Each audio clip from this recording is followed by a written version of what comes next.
Take it outside, basket. Take it inside, Koroba. Ọba tó mú wa rìnrìn àjò káàkiri gbogbo àgbáyé lórí àrímúyangàn ọmọ Naija. Ẹni ìlú Canada láwà lágbègbè kan tá ń pè ní Shepherd Avenue tálá tọpinpin àwọn sí ìbàgọ́ láti ìlú Nàìjíríà. Aláìlúwà Súlè Àlàó Màláìkà Jagaban ni. Ẹ bá ń gbójú àwọn sókè bá a ṣe ń kí Aláìlúwà Súlè Àlàó Màláìkà ó láṣẹ o. Ọlọ́run bá mi Ọlọ́run mi ò ojúlé wọ́n á dúra mi ò wá dúpẹ́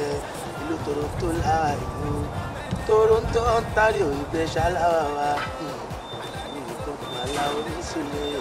olùsọjẹ́ ọmọ Táyọ̀ nílùú Toronto Canada rẹ o. Ṣé kí ni ká ṣe kíra ọ̀nà ṣe ká kọ́ kíra pé a kú omi? Orúkọ eléyìí òtútù gidi gan ni o àwọn tó ń wà lẹ́gàn wọn ti máa rí tí láláì mu sìgá tó ń jáde. kò dẹrùn àti jẹ àti mú ọmọ ẹ̀dá ẹ̀ rí pé o kọ́pá gbogbo ẹ̀ a máa ní àǹfààní láti bá Aláìlúwà Súlè Àlàó Màláìkà sọ̀rọ̀ ìrìnàjò wọn wá sílùú Canada Toronto Ontario kí ló fà á kí ló dé gan tí gbogbo ọmọ ilẹ̀ káàárọ̀ òjìrì ọmọ odò tó dá ìwà tá à ń kọrin tó fi jẹ́ pé a máa ń ní gbogbo ìgbà a máa ń fẹ́ ká máa rìnrìn àjò káàkiri gbogbo àgbáyé ṣé orin náà là ń tà ní àbí láti mú gbogbo túmọ̀ ẹ máa bá wa kálọ. gẹ́gẹ́ bá a ṣe mọ̀ pé àti gòkè ọjà fún ọmọ ẹ̀dá àti dúró síbẹ̀ báyìí ló máa ṣòro káà tó pò wá ní gbajúgbajà káà tó pò wá lẹ́ni ayé ń fẹ́ káà tó pò wá ní àrímúyangàn ọmọ ilẹ̀ káàárọ̀ òjìrì pàápàá káà máa sọ pé àrímúyangàn ọmọ Nàìjà à ń láti ṣe takuntakun eléyìí ló máa mú ikọ̀ wa máa káàkiri gbogbo àgbáyé láti ṣe àfihàn gbogbo ọmọ ilẹ̀ káàárọ̀ òjìrì pàápàá ọmọ odò tó dá ìwà ọmọ Nàìjíríà lápapọ̀ tó ń ṣe wọn rí tá a lè wò gẹ́gẹ́ bí àrímúyangàn láti bá wọn sọ̀rọ̀ lẹ́ni ìlú Toronto láwà gẹ́gẹ́ bá a ṣe sọ láti bẹ̀rẹ̀ ní Canada tá a látọ́ pípín ẹ̀ wá sí ìbàyẹ̀ o tá a bá gbórí ìyẹn máa mẹ tí mò ń sọ dáadáa ń pa ẹ gbogbo alamọ tá a bá ti ń gbọ́ alálàó ṣiṣẹ́ gan oko tó di babaláyé ẹ jẹ́ ká máa fi lé kí àjọ̀nù olórin àgbáyé ká máa fi kí káàbọ̀ sórí ètò bá bẹ ètò àrímúyangàn ọmọ Nàìjà Àlàó Sulaimani Màláìkà. Ọmọdékúnlé wàsákọ kò ṣeré wọ́n sọ wípé kò ṣeré eléyìí kì í ṣàn rere Canada aláwà iṣẹ́ Toronto márùn ló gbé bí mo ní èmi nìkan kọ́ sọjọ́ ọmọ Táyọ̀ ń bẹ níbí. nǹkan afárèdè ń bẹ níbí o. èèyàn ń ná lọ́bì kan láì ní mọ́tò tó bá tó wá ní mọ́tò tó mọ mọ́tò wá fún ẹ dráìfà ni everybody ti mọ̀ wípé tàbá ti ń gbọ́ nílẹ̀ ìta ti ń dún everybody ti ń gbóhùn wa nílẹ̀ Toronto. tá a pé pé ìrọ̀rùn gbogbo ọmọ ilẹ̀ káàárọ̀ òjìrì Toronto Canada nǹkan afárèdè náà tó gbà. Fáríndé lọ́lọ́pọ̀ tí ń wà kọ́ ó ti mọ papọ̀ nínú ọkọ̀ àgbàṣe jẹ́jẹ́ máa wà wá lọ. òye jẹ́ mi. Aláàjì Aláìlúwà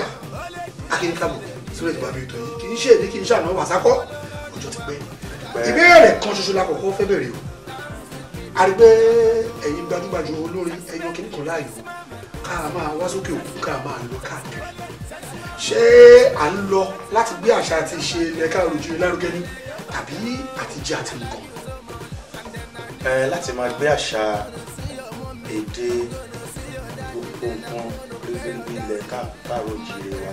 lárugẹ náà la ṣe ká gbogbo wa àdẹ̀mọ̀ pé ọ̀nà táwa yàn láàyè láti máa fi lè mọ̀ tá bá ṣe ń gbé lárugẹ mọ̀ táwa náà wọlé láti lè so àpò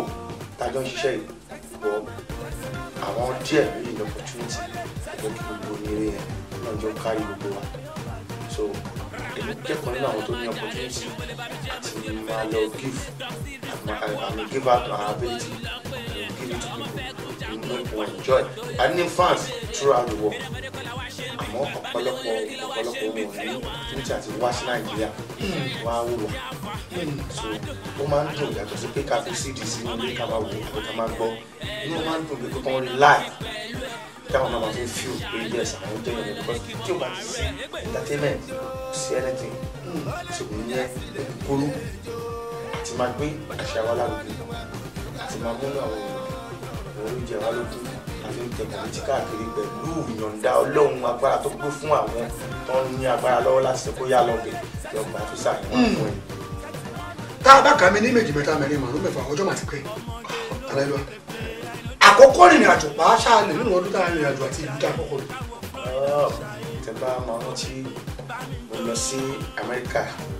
pé mo kọ́kọ́ fẹ́ wọ flight jáde ní Nàìjíríà ayé mi lọ sí Amẹ́ríkà ní 1996. 97 sorry mo lọ 1997. ṣàfẹ́ ní sọpọ́dún iná ló ṣí. láti gba ẹ̀rọ máa dúpẹ́ pẹ̀lú lọ́dọ̀ ní àárín 2 years after tí mo dé mo lọ anywhere wọ́n gbà tí mo ti like we start again ní 2001 mo padà sí ní open the stop up to the moment this moment. àyẹ́sí àpọ́nlé gẹ́gẹ́ bí iṣẹ́ tá a yàn láàyò tí gbogbo ayé kọ sára sí wa ní tí ò ń ṣe orílẹ̀-èdè wa lókè òkun ìjà lè sọ nǹkan mẹ́ta tó mú yàtọ̀ sí orílẹ̀-èdè wa. àdúpẹ́ fọlọ́run àyẹ́sí àti àpọ́nlé pọ̀ ní òkè òkun àyẹ́sí àti àpọ́nlé pọ̀ ní ilẹ̀ káàró òjìrì tiwa náà àmọ́ àwọn kọ̀ọ̀kan wà níbẹ̀ àwọn tó jẹ́ ti òkè òkun níbi táwa yìí bá ń rí wa bíi pé yàgò pé àwọn tí èèyàn bá ń jí tó ní lójoojúmọ́ èèyàn lè má mọ iye àmọ́ bóyá nítorí pé oṣù méjì mẹ́ta wọ́n lè má fi kàn wá tó jẹ́ pé ẹ̀ẹ̀kan láàrin oṣù mẹ́ta àwọn tó ríra wa ló máa ń jẹ́ kápọ̀ ní ẹran tó bẹ́ẹ̀ mí àfẹ́ ààrẹ tó máa ní kòkòrò mọ́tò rí máa gbé lọlé ìdílé kan rí báàgì ó lè ṣiṣẹ́ ó di ẹrù kan ṣe gbogbo ẹ̀ àwa náà appreciate wọn kó jalè wọn ṣiṣẹ́ àwa náà rí bí bó ṣe rí. ṣùgbọ́n wọn lábẹ́ láti talẹ̀ ẹ̀kọ́ tó àdìbò wọn ṣe rí àtọwọ́ àtẹ́tí. ẹ̀rí bá lè pẹ́nu ẹ̀. àdìgbẹ́ mbẹ́ o. mo ní ẹ̀ mo ṣe ń fi àdúrà gbogbo ẹ̀ tó ti lé wá sí òkè òkun wá sí àkàkà àwọn olùbáyìí Canada tàbí báyìí náà a máa ń fi àdúrà ńlá lárùn lọ́wọ́ mo ṣe torí pé mo wà lórí ẹ̀ sọ̀rọ̀ lórí tábìlì